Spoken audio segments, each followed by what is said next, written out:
नमस्कार मित्रांनो, आज आपण पाहणार आहोत जावास्क्रिप्टमधील कॉल, अप्लाय आणि बाइंड हा सगळ्यात महत्त्वाचा टॉपिक आहे. कारण इंटरव्ह्यूअर हा सगळ्यात जास्त क्वेश्चन विचारतो ह्या टॉपिकवर. कारण मोस्ट ऑफ द डेव्हलपर्स काय करतात, इंटरनेटवर पाहून थिओरॉटिकल डेफिनेशन पाठ करतात आणि त्याला समजून सांगतात. आज आपण बघणार आहोत की वन बाय वन की कॉल काय करतं, अप्लाय काय करतं आणि बाइंड काय करतं. ओके, तर त्याच्या आधी हा कन्सेप्ट समजण्यासाठी कॉल अप्लाय बाइंडच्या आधी आपल्याला मेमरी अलोकेशन कसे होतात आणि दिस कसं कीवर्ड यूज केला जातो ह्या सगळ्या गोष्टी बघायला पाहिजेत. त्याच्या आधी फंक्शन, जसं मी तुम्हाला फंक्शनवर एक सेपरेट ट्युटोरियल बनवलं आहे, ते पण मराठीमध्ये आपण डिस्क्रिप्शनमध्ये त्याची लिंक पाहू शकता. ओके, तर फंक्शन काय असतं, आपल्याला एक रिपीटेड फॉर्म ऑफ डेटा, आपल्याला जर काही ऑपरेशन परफॉर्म करायचे असतील तर आपण एक फंक्शन बनवतो आणि त्या फंक्शनमध्ये काही लॉजिक लिहितो आणि ते लॉजिक आपल्याला जर वापरायचं असेल तर आपण ते फंक्शन नेमनं कॉल करतो. तर ह्या केसमध्ये काय बनवलं, आपण सिम्पल फंक्शन बनवलं ज्याच्यामध्ये आपण नेम ॲज अ इनपुट घेतलं आहे आणि इनपुट घेतलेलं नेम आपण काय करतो, डिस्प्ले करतो. ओके, तर हे फंक्शन नॉर्मली जेव्हा आपण बनवतो, आता सपोज ह्याच्यामध्ये मी काय केलो, रन करून पाहतो.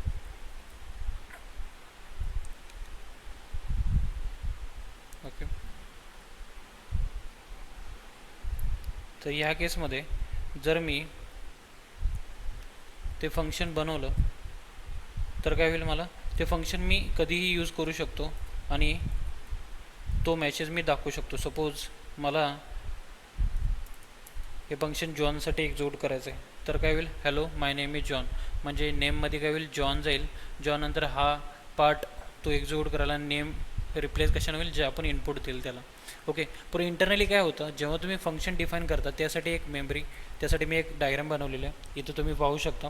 एक मेमरी तयार होते 4000 म्हणू शकतो, त्या फंक्शनला नाव होतं आणि त्या फंक्शनच्या मेमरी अलोकेशनमध्ये ते फंक्शनची जी काय बॉडी असेल किंवा तो फंक्शन जो डिफाईन केलेला आहे आपण, ते फंक्शन त्या मेमरी ॲड्रेसला जाऊन स्टोअर होतं. ओके, जेव्हा पण आपण ग्रीट असं कॉल करतो, ग्रीट जॉन, तर इंटरनली काय करतं, 4000 लोकेशनला जाऊन तो काय करतो, ते फंक्शन एक्झिक्यूट करून टाकतो. ह्या केसमध्ये आपण कन्सिडर केले की 4000 ॲज अ मेमरी लोकेशन आहे ग्रीटला. ओके, सेम जर आपण ऑब्जेक्टसाठी बघायला गेलो तर ऑब्जेक्टसाठी काय, ऑब्जेक्टमध्ये दिस कीवर्ड समजला पाहिजे आपल्याला. तर त्यासाठी हे एक्झाम्पल घेतले, आपण एक युजर बनवलेलं आहे. ओके, आणि त्या युजरमध्ये एक नेम प्रॉपर्टी घेतलेली आहे आणि एक एज प्रॉपर्टी घेतलेली आहे आणि त्याच्यामध्ये ग्रीट नावाचे सेम फंक्शन घेतलेलं आहे. पण त्या फंक्शनमध्ये काय केलं, आपण लास्ट टाईमला फक्त नेम डिस्प्ले केलं होतं, आपण इथं दिस डॉट नेम डिस्प्ले केलं आहे. म्हणजेच काय, ज्या फंक्शनला जेव्हा युजर कॉल करेल युजर डॉट ग्रीट, त्यावेळी युजरचं दिस इज रिप्लेस बाय काय होतं, युजर, आणि युजर डॉट नेम काय आहे, जॉन, तिथं डिस्प्ले होईल. आपण हे एक्झिक्यूट करून बघू.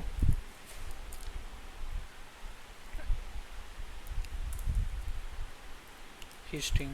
ओके, तर युजर, त्यामध्ये नेम प्रॉपर्टी घेतले, एज प्रॉपर्टी घेतली आणि ग्रीट नावाचं एक फंक्शन बनवले आणि त्याच्यामध्ये हे फंक्शन अनोनिमस फंक्शन स्टोअर केलं. ओके, तर हा ऑब्जेक्ट झाल्यानंतर आपण काय केलं, युजर डॉट ग्रीट कॉल केलं. त्यानंतर तुम्हाला काय दिसेल, hello my name is John. Okay, जेव्हा तुम्ही ऑब्जेक्ट बनवता तेव्हा मेमरी अलोकेशन कसे होते ते आपण पाहू ह्या डायग्राममध्ये. ओके, तर यासाठी एक डायग्राम बनवले मी, नेम. ओके, नेम आणि एज. ओके, आणि त्यानंतर ग्रीट. तर नेम आणि एजमध्ये सपोज 1000 मेमरी अलोकेशन झाले आणि 1006 मेमरी अलोकेशन एजसाठी तयार झाल्या आणि ग्रीडसाठी 2000 मेमरी अलोकेशन झाले. तर ह्या ज्या बॉक्समध्ये मेमरी अलोकेशनमध्ये जी काही व्हॅल्यू तुम्ही स्टोअर करता, ह्या केसमध्ये जॉन आणि 20, जॉन हे नेममध्ये स्टोअर झालेलं नाही, 27 हे एजमध्ये स्टोअर झालेलं आहे आणि ग्रीटमध्ये जे फंक्शन दिलेलं आहे हे फंक्शन कशामध्ये स्टोअर झालं आहे, 2000 मेमरी लोकेशनमध्ये. परंतु ह्या सगळ्यांना कोण ॲक्सेस करते, हा युजर. म्हणजेच काय, हा युजर. मी जर युजर डॉट नेम केलं तर नेमच्या जागी 1000च्या लोकेशनमध्ये जे काही स्टोअर आहे ते तुम्हाला काय होईल, कन्सोल डॉट लॉग होईल. म्हणजेच काय, युजर डॉट नेम केलं तर मी काय येईल, जॉन तयार होईल. हे जे 1000 आहे, 1006 आणि 2000 आहे, हे आपण फक्त मेमरी अलोकेशन समजण्यासाठी नंबर घेतलेले आहेत. ओके, तर हे जॉन डिस्प्ले झालं. तसंच मी युजर डॉट एज केलं तर 1006 लोकेशनला जाऊन तिची व्हॅल्यू पिकअप करून तो काय करून दाखवतो, तुमचं एज दाखवतो. ओके, तर हे सगळे मेमरी अलोकेशन कसे होतात, असे होतात. मग जेव्हा मी युजर डॉट ग्रीट कॉल केलं, ओके, जेव्हा ग्रीट कॉल करतो आणि ते ग्रीटमध्ये काय लिहिलेलं आहे फंक्शन, आणि त्या फंक्शनला काय केलेलं आहे एक स्ट्रिंग प्रिंट केलेलं आहे आणि त्याच्यामध्ये काय लिहिलं आहे दिस डॉट नेम, म्हणजे ह्या फंक्शनला आता सध्या कोण कॉल करतं आहे यूजर. तर यूजरच्या आता दिस काय करतं की जो कॉलिंग फंक्शन असतो ऑब्जेक्ट जो त्याला कॉल करतो त्या ऑब्जेक्टचं नाव हे दिसनं रिप्लेस होतं, दिसला रिप्लेस करतं. म्हणजेच काय ह्या केसमध्ये यूजर डॉट ग्रीट केले आपण, बरोबर आहे. आणि ह्या युजरमध्येच हा मेमरी अलोकेशन म्हणजे ह्याची मेमरी तयार झाली आहे. म्हणून काय केलं युजर डॉट ग्रीट केलं मी, तर काय होतं की जेव्हा युजर डॉट ग्रीट करेल तो ग्रीट फंक्शनला कॉल होतं आणि दिस हा कशाने रिप्लेस होतो युजरने. आणि युजरमध्ये जे हे एवढे सगळे मेमरी अलोकेशन अलोकेटेड आहेत इंटरनली. तर युजर डॉट नेम म्हटल्यानंतर काय होईल परत तो काय होईल 1000 मेमरी लोकेशनला जातो आणि युजरमधला नेम काय होईल तिथं तुम्हाला डिस्प्ले होतो. त्यामुळे आउटपुट काय येतं hello my name is John. Okay, तर हे सगळं काय होतं मेमरी अलोकेशन होतात. यालाच म्हटलं जातं दिस प्रॉपर वे. कसं जर तुम्ही फंक्शनमध्ये लिहिलेलं आहे, फंक्शनमध्ये जर तुम्ही दिस यूज केलेला आहे तर त्या फंक्शनला कोण कॉल करतं तर त्या हिशोबाने तो काय करतो त्यामधले तो ऑब्जेक्ट डॉट त्याची प्रॉपर्टी नेम उचलतो आणि काय करतो त्याला त्याचं फंक्शन एक्झिक्यूट करतो. ओके, हे सगळं इंटरनली झालं. आपण काय बघितलं पहिलं फंक्शन, त्यानंतर ऑब्जेक्ट बघितलं, त्याच्यामध्ये व्हेरिएबल्स आणि फंक्शन दोन्ही कंबायनेशन बघितले. आता आपण सपोज हा पार्ट आहे जो कॉमन लागतो प्रत्येक ऑब्जेक्टला. जर मी परत असंच एक ऑब्जेक्ट बनवू शकतो युजर 2 युजर 3 असे मल्टिपल ऑब्जेक्ट बनवू शकतो, बरोबर आहे. फक्त काय चेंज होणार आहे याचं नेम आणि एज चेंज होणार आहे. पण मला कॉमन पार्ट कुठला लागतो डिस्प्लेचा, बरोबर आहे. म्हणून मी काय परत ते कॉपी करणार आहे का नाही. म्हणून मी काय केलं सपोज ह्या फंक्शनला जर मी वेगळीकडं लोकेशनला स्टोअर केलं किंवा युजरच्या बाहेर काढलं तर काय होईल तर हे असं दिसेल. म्हणजेच काय फंक्शन. ओके, त्यानंतर ग्रीट इथं तुम्ही कन्सोल डॉट लॉग करून दिस डॉट नेम यूज करू शकता आणि युजर काय करू शकता युजरला सेपरेट ठेवू शकता. म्हणजे ह्या केसमध्ये काय केलं मी नेम आणि एज हे एकाच ऑब्जेक्टमध्ये ठेवलेलं आहे आणि ग्रीट हे बाहेर काढलेलं आहे. त्याच्यामध्ये कोड चेंज नाही केला, फक्त मी दिस डॉट नेमच वापरलं आहे सेम. तर जर मी तसं लिहिलं तर काय होईल सपोज ह्या केसमध्ये मी काय केलं हे जे फंक्शन आहे मी काय केलं कट केलं आणि मी असा एक ऑब्जेक्ट बनवला. ओके, युजर आता मी काढतो परत. ओके, तर युजरमध्ये काय झालं फक्त नेम आणि एज प्रॉपर्टी. ओके, आणि जे काही ग्रीट फंक्शन होतं where greet. Okay, me anonymous function एका व्हेरिएबलला असाइन करतो. मी ह्या पद्धतीनेही फंक्शन बनवू शकतो. ओके, किंवा तुम्ही डायरेक्टली फंक्शन कीवर्ड वापरू शकता. जर तुम्ही माझं function different ways of function create करण्याचं जर तुम्ही ट्युटोरियल बघाल तर त्यामध्ये थर्ड वे आहे की हा by using where keyword use करू शकता. तर मी इथं ग्रीट केलं तर काय होईल तुम्हाला एक फंक्शन तयार होईल, बरोबर आहे. ओके, तर मी काय केलं फंक्शन हे डिफरंट बाहेर काढलं. कशाच्या बाहेर काढलं आपण एक ऑब्जेक्टच्या जे ऑब्जेक्टच्या आत होतं ते आपण काय केलं बाहेर काढलं. ओके, तर हा जो कॉमन ऑब्जेक्ट आहे हा कॉमन जी गोष्ट लागणार आहे प्रत्येक नवीन ऑब्जेक्टला तर मी युजर 1 पण करू शकतो युजर 2 पण करू शकतो, बरोबर आहे. आता ह्या केसमध्ये काय केलं मी जसं मी तुम्हाला लास्ट टाइम मेमरी अलोकेशनमध्ये म्हटलं की ग्रीटला काय होईल 2000 मेमरी अलोकेशन सेपरेट तयार होईल. ह्याचा आणि ह्याचा काही संबंध नाही. हा काय होईल तुम्हाला ग्रीट हा वेगळाच मेमरी अलोकेशनमध्ये स्टोअर होईल ह्या केसमध्ये जेव्हा तुम्ही सेपरेट आउट करता तेव्हा, बरोबर आहे. फक्त युजरमध्ये काय राहील आता फक्त नेम आणि एज. ग्रीट हा सेपरेट मेमरी अलोकेशनला स्टोअर होईल असं कन्सिडर करू आपण. म्हणजे ह्या डायग्राममध्ये 2 कनेक्टेड दाखवले पण हा तुम्ही विसरून जावा हे कनेक्टेड आता ह्या नवीन सिनारिओच्यामध्ये. ओके, तर ग्रीटला काय होईल 2000 मेमरी अलोकेशन पॉईंट होईल. तर आपण 2000 मेमरी लोकेशनमध्ये काय लिहिलेलं की this dot my name is hello my name is this dot name असं प्रिंट केलेलं आहे. म्हणजे ह्या फंक्शनला जो कोही फंक्शन कॉल होईल ऑब्जेक्ट थ्रू कॉल होईल तो काय ऑब्जेक्टचा दिस तो रिप्लेस करेल, बरोबर आहे. तर मी काय केलं याला सेपरेट मेमरी अलोकेशनवरून त्याला सेपरेट काढलं, बरोबर आहे. आता ह्यानंतर नेक्स्ट ह्याला काय म्हटलं जातं एक्सप्लिसिट बाइंडिंग. म्हणजे आपण एक सेपरेट त्या इंडिपेंडेंटला जे काही कॉमन लागणार होते त्याला बाहेर काढलं, बरोबर आहे. आतापर्यंत काय समजलं आपल्याला परत रिपीट करतो मी. फंक्शन घेतलं होतं आपल्याला लागणार होतं, परत आपण नॉर्मल फंक्शनचं डेफिनेशन बघितलं. त्यानंतर ऑब्जेक्ट घेतला त्या ऑब्जेक्टमध्ये नेम आणि फंक्शन एकत्र केलं होतं. ओके, त्यानंतर आपण काय केलं फंक्शनला सेपरेट काढलं आणि ऑब्जेक्टच्या प्रॉपर्टीज वेगवेगळ्या काढल्या आणि त्याचा कोड सेमच ठेवला दिस डॉट नेमला प्रिंट करायचं. ओके, त्याच्यानंतर सपोज जर एक्झिट केलं, हे कॉल केलं मी, ओके, तर आपण चेक करू आता मेन कन्सेप्ट येतो तो कॉलचा. ओके, जो काही तुम्ही सेपरेट मेमरी अलोकेट काढलेली आहे, ओके, ही ग्रीडची, तर त्या फंक्शनला जर मला कॉल करायचं असेल तर मी कसं कॉल करणार, कारण हा तर एक सेपरेट आहे, बरोबर आहे, ग्रीड. तर मी नॉर्मल ग्रीड कॉल केलं, सपोज काय लिहिलं होतं मी ग्रीड, बरोबर आहे, आणि इथं काय प्रिंट केलं दिस डॉट नेम. आता मी नुसतं ग्रीड कॉल केलं तर काय होईल मला, तर नेम काय झालं तुमचं एम्प्टी झालं, कारण इथं अनडिफाईन आहे, कारण दिस डॉट नेममध्ये काहीच व्हॅल्यू नाही, बरोबर आहे. तर मला सपोज मी एक ऑब्जेक्ट बनवलं var u1 equal to name suppose ABC, okay, आणि एज 12, ओके. तर user1 बनवला मी सेपरेट. ह्याच्यामध्ये ग्रीट आहे का, नाही. तरी मला ह्या user1साठी मला जर ही ग्रीट मेथड यूज करायची असेल, म्हणजे जी सेपरेट डिफाईन केलेली आहे कुठेतरी, तर मी काय करणार, बाय युजिंग कॉल मी त्याला यूज करू शकतो. म्हणजेच शॉर्टमध्ये काय, कॉल म्हणजे काय, जर मला कुठल्या दुसऱ्या मेमरी अलोकेशनमध्ये काही मेथड डिफाईन केलेली आहे आणि तिथं मी दिस यूज केलेला आहे, तर मी दिसचा रेफरन्स चेंज करू शकतो किंवा ते दिसचा कंटेक्ट चेंज करू शकतो या केसमध्ये. ओके, तर मी बघू शकतो कॉल कसं करतात, ग्रीटिंग डॉट कॉल जॉन, म्हणजे फंक्शनचं नाव डॉट कॉल विथ जॉन. म्हणजेच काय, ह्या केसमध्ये आपल्याला u1ला ग्रीट बरोबर कॉल करायचं असेल तर मी काय करणार, ग्रीट म्हणजे फंक्शनचं नाव डॉट कॉल, ओके, कॉल कोणासोबत, फंक्शनचं नाव डॉट कॉल विथ मला कुठल्या युजरसाठी पाहिजे होतं, u1साठी, म्हणजे u1चा डेटा हा कसा होईल, ग्रीटला कॉल होईल, आणि ग्रीटला कॉल झाल्यानंतर दिस इज रिप्लेस बाय u1, कारण कॉलमध्ये काय करतो आपण, दिसचा रेफरन्स देतो, कुठल्या दिस यूज करून तुम्हाला हे ग्रीट कॉल करायचं आहे. ओके, ह्या केसमध्ये मला u1ला कॉल करायचं आहे, म्हणून काय दिसलं ABC.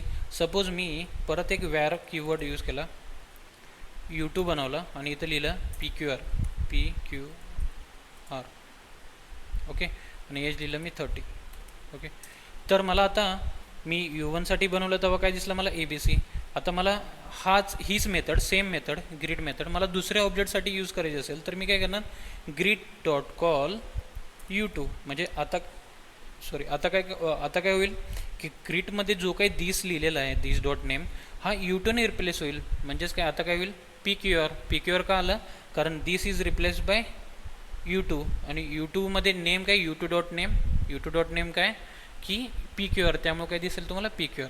हे का आलं, म्हणजेच काय, ह्या डायग्राम थ्रू आपण म्हणू शकतो की पहिला काय होतं, हे सगळे एकत्र होतं, त्यानंतर आपण ह्या मेमरी आणि ह्या मेमरी लोकेशनला वेगळं काढलं, आणि ही जी काही फंक्शनलिटी आहे ती आपण दुसऱ्यासाठी वापरू शकतो. म्हणजेच काय, फंक्शन हे दुसरीकडे कुठेतरी डिफाईन केलेलं असेल तर आपण दुसऱ्या ऑब्जेक्टसाठी वापरू शकतो. आता त्याच केसमध्ये हे आपण सेपरेट केलेलं आहे, बरोबर आहे. आपण दुसऱ्याच्या मेमरी अलोकेशनमध्ये हे तर सिम्पल काय आलं तुम्हाला, एक सेपरेट मेमरी फंक्शन बनवायचं, त्यात दिस लिहायचं, आणि तुम्ही नंबर ऑफ ऑब्जेक्ट बनवून त्याला पास करून ॲज अ दिस यूज करू शकता. सेम मी काय म्हणलं, जर पहिला जर एक्झाम्पल बघायला गेलो आपण, ज्यामध्ये सगळे एकत्र होतं, बरोबर आहे. आता ह्या केसमध्ये, ओके, ह्या केसमध्ये काय, युजरच्या आतच ग्रीड आहे, तर मी हा प्रिंट केला, युजर डॉट ग्रीड काय दिसेल तुम्हाला, जॉन दिसेल, बरोबर आहे.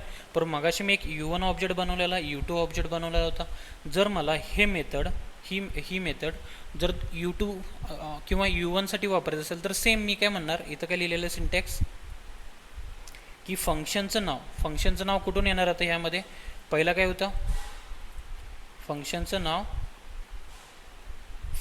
नाव काय, युजर डॉट ग्रीट, बरोबर आहे, डॉट कॉल. मगाशी काय घेतलं होतं मी, डायरेक्टली ग्रीट डॉट कॉल केलं होतं, कारण ते ग्रीट हे सेपरेट लोकेशनला स्टोअर केलं होतं, पण ह्यामध्ये काय युजरच्या आत स्टोअर केलं, त्यामुळे आपण काय केलं, युजर डॉट ग्रीट. आता मी युजर डॉट ग्रीट कॉल केल्यानंतर मला जॉन दिसतं, कारण हे जॉन आहे, बरोबर आहे. जर मी पहिला प्रिंट करून घेतो u1मध्ये काय ABC स्टोअर आहे. सपोज मी युजर डॉट ग्रीट कॉल u1साठी जर वापरला, ओके, तर काय होईल, युजर डॉट ग्रीट कॉल होईल, बरोबर आहे, हे फंक्शन कॉल होईल. पण जेव्हा तो दिस आहे ना, तो दिस कुठल्या ह्यानं रिप्लेस होईल, u1ने, म्हणजे u1मध्ये काय नेम आहे, u1मध्ये काय हा डेटा आहे, तर तुम्हाला आउटपुट काय दिसेल बघा, ABC. ही कोणत्याच लँग्वेजमध्ये नाही भेटणार, फक्त जावास्क्रिप्टमध्ये भेटणार, की आपण फंक्शन एका ऑब्जेक्टमध्ये बनवलं आणि ते ऑब्जेक्टचं फंक्शन आपण दुसऱ्या ऑब्जेक्टसाठी यूज केलं जातं. हाच ॲडव्हान्टेज आहे कशाचा, कॉल, अप्लाय आणि बाइंडचा. का आलं तुम्हाला सिम्पल. कॉल कशासाठी आहे की एखाद्या मेमरी ॲलोकेशनमध्ये एक फंक्शन डिफाईन केलेला असेल तर त्याला दुसऱ्या ऑब्जेक्टसाठी यूज करू शकतो आपण. समजलं. तर त्यानंतर आहे अप्लाय. अप्लाय पण सेमच आहे कशासाठी, कॉलसारखंच आहे, फक्त तुम्हाला काय ह्याचं मेथड चेंज होते, कॉल करण्याची पद्धत चेंज होते. ओके, म्हणजे सिंटॅक्स चेंज होतो, बाकी काहीच नाही. बरोबर आहे. परत मी पहिल्या स्टेपला येतो. मी मेथड बनवतो परत वॅर ग्रीट नावाची सेपरेट मेमरी लोकेशनसाठी. ओके, आणि मी U1 U2 बनवून घेतो. U2 बनवून घेतला.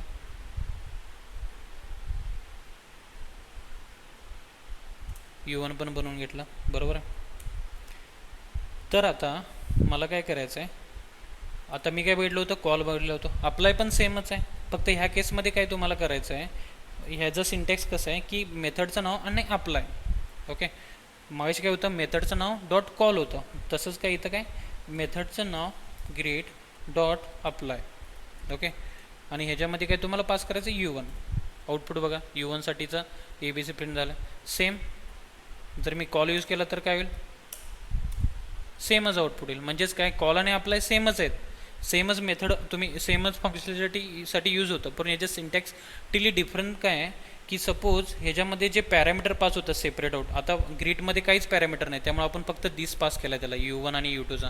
जर ह्याच्यामध्ये पॅरामीटर असतील, सपोज मी याला क्लिअर करतो परत, आणि इथं काय करतो, एक पॅरामीटर घेतो टेम्पररी नावाचा. ओके, आणि इथं टेम्पररी नावाचा एक पॅरामीटर प्रिंट करतो.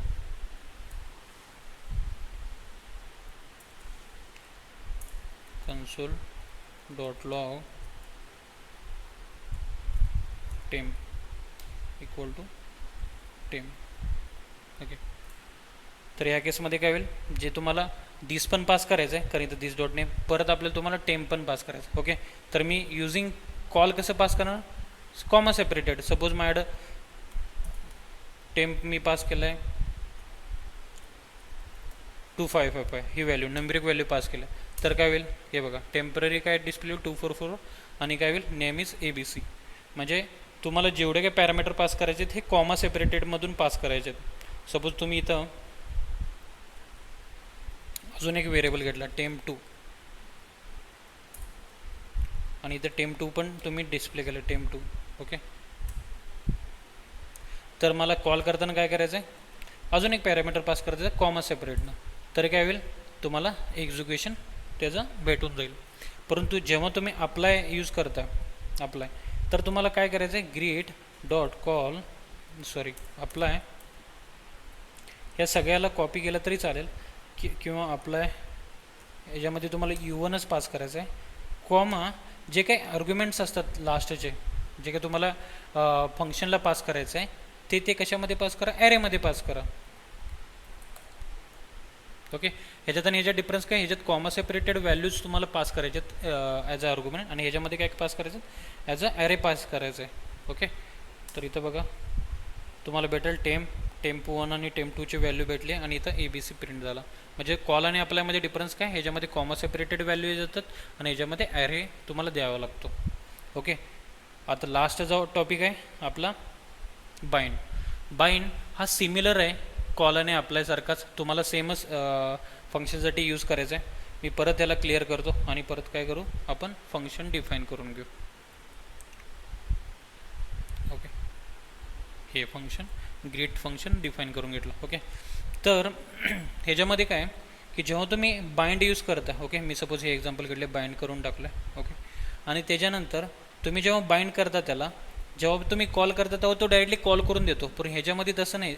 बाइंड म्हणजे काय, तो फक्त त्याला दिसला अटॅच करून टाकतो, तुम्हाला एक्सप्लिसिटली त्याला कॉल करावा लागतो. ह्या केसमध्ये जर मी सपोज सिंटॅक्स काय, फंक्शनचं नाव डॉट बाइंड आणि तुम्हाला जो ऑब्जेक्ट द्यायचा, ह्या केसमध्ये मी U1 देतो परत. ओके, तर मला काय होईल, फंक्शनचं नाव ग्रीट, ओके, डॉट बाइंड, आणि मला काय हे करायचं आहे U1. ओके, आणि हे एका व्हेरिएबलमध्ये तुम्हाला स्टोअर करावं लागतं, कारण तुम्हाला नंतर जाऊन काय करायला लागतं, कॉल करावं लागतं ग्रीट फंक. ओके, या नावाने मी स्टोअर करून घेतो. आतापर्यंत काय होतं होतं कॉल आणि अप्लायमध्ये तो डायरेक्टली कॉल व्हायचा. पण जर सपोज तुम्हाला फक्त दिस हा पॉईंट करून ठेवायचा, म्हणजे U1 हा दिस डॉट नेमला बाइंड झाला पाहिजे, ग्रीटला बाइंड झाला पाहिजे एका मेथडला, आणि जर तुम्हाला नंतर त्याला कॉल करायचं असेल डिपेंडिंग अपॉन कंडिशन, तर तुम्ही काय यूज करू शकता, बाइंड. ओके, तर हा बाइंड होऊन कशा स्टोअर झाला आहे, ग्रीट फंक्शनमध्ये, आणि त्यानंतर तुम्ही कॉल करू शकता ग्रीट फंक्शन. तर तुम्हाला काय दिसेल, ABC. म्हणजे हे तिन्ही सेम पर्पजसाठी यूज होतात, पण वे ऑफ जे आहे तुम्हाला डिक्लेरेशन आणि कॉलिंग हे वेगवेगळं आहे. कॉल आणि अप्लायमध्ये काय होईल, सेमच आहे, फक्त कॉल काय करतं पॅरामीटर कॉमा सेपरेटेड घेतं, नंतर अप्लाय काय करतं तुम्हाला array as a array pass करायला लागतो, आणि ग्रीटिंगमध्ये काय ह्याच्या बाइंडिंगमध्ये काय लागतं, जेव्हा तुम्ही बाइंड करून ठेवता सेमच फंक्शन नेम डॉट बाइंड, आणि तो जो ऑब्जेक्ट तुम्हाला बाइंड करायचा आहे तो ऑब्जेक्ट बाइंड करून तो एका व्हेरिएबलमध्ये स्टोअर करून आपण नंतर यूज करू शकतो, त्याला एक्सप्लिसिटली त्याला कॉल करायला लागतं. ओके, हे डिफरन्स कळले तुम्हाला तिन्हीमधले. तर हा सगळ्यात महत्त्वाचा टॉपिक आणि सगळ्यात क्वेश्चन विचारले जातात. परत आपण अजून एकदा बघू. फंक्शनचं डेफिनेशन बघितलं होतं आपण, त्यानंतर काय घेतलं होतं, एक ऑब्जेक्ट घेतला होता आणि त्याच्यामध्ये कंबाईन केलं होतं नेम आणि एज आणि फंक्शन म्हणजे प्रॉपर्टी आणि मेथड. त्यानंतर काय केलं आपण, मेथडला सेपरेट आऊट केलं. सेपरेट आऊट का केलं, कारण हे मेथड आपल्याला वेगवेगळ्या ऑब्जेक्टसाठी वापरायची होती, आता फक्त युजरसाठी होती, बरोबर आहे. त्यानंतर काय आपण बघितलं, ती मेथड जी सेपरेट केली आहे ती आपण वेगवेगळ्या ऑब्जेक्टसाठी बनवली. एक वॅर V1 बनवला होता आपण आणि V2 बनवला होता, आणि त्यानंतर कॉल कसं केलं आपण त्याला, फंक्शनचं नाव डॉट कॉल, आणि काय केलं त्या ऑब्जेक्टला पास केलं. म्हणजेच काय, हा दिस डॉट एज किंवा दिस डॉट नेम असेल तो काय रिप्लेस होईल, जो काही तुम्ही ऑब्जेक्ट पास केला त्या ऑब्जेक्टला. ह्या केसमध्ये जॉन ऑब्जेक्ट होईल आणि ह्या केसमध्ये जॅने ऑब्जेक्ट होईल. थर्डला काय आपण बघितलं, अप्लाय. कॉल आणि अप्लाय सेमच आहे, फक्त तुम्हाला जे नंबर ऑफ पॅरामीटर पास करायचे ते ॲरेनं पास करायचे. थर्डला आपण लास्टला बघितलं होतं की सेमच आहे अप्लाय आणि कॉलसारखं, फक्त हा बाइंड केल्यानंतर काय होईल, तो कॉल नाही करत इमिजिएटली, तो काय करतो एका ऑब्जेक्टमध्ये तुम्हाला स्टोअर करून घ्यावं लागतं किंवा एका व्हेरिएबलमध्ये, नंतर तुम्हाला एक्सप्लिसिटली कॉल करावा लागतो. थँक्यू, धन्यवाद. जर तुम्हाला हा व्हिडिओ आवडला असेल तर लाईक आणि शेअर करा आणि सबस्क्राईब करा, आणि जर तुम्हाला कोणत्या पर्टिक्युलर टॉपिकवर व्हिडिओ बनवायचा असेल तर मला कमेंट सेक्शनमध्ये सांगा. थँक्यू, धन्यवाद.